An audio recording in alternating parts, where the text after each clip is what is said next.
आई जाते हा शाळेत. अरे तुम्हाला सांगायचं तर विसरलेच. स्वतः सावित्रीबाईंनी आम्हाला शाळेत बोलवले शिकायला. त्या म्हणाल्या मुलींनी शिकलंच पाहिजे, कारण शिक्षणामुळे आयुष्य बदलतं.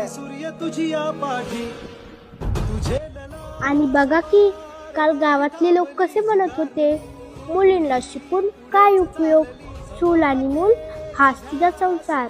पण मी आईला सांगितलंय, मला फक्त चूल नाही पेटवायची, माझं आयुष्य घडवायचंय.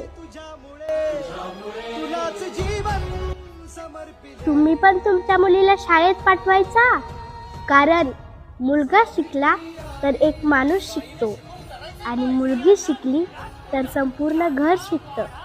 लोक दगड मारतील, टोमणे मारतील, पण मी घाबरणार नाही हं.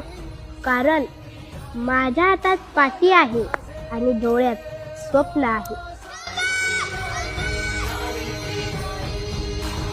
आजपर्यंत मुलींना फक्त रडायला शिकवलं, पण आता आम्ही लढायला शिकणार. आई तू फक्त माझा हात धर, बाकी सर्वांना उत्तर मी देईन.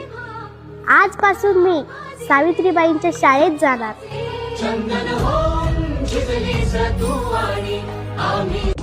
आई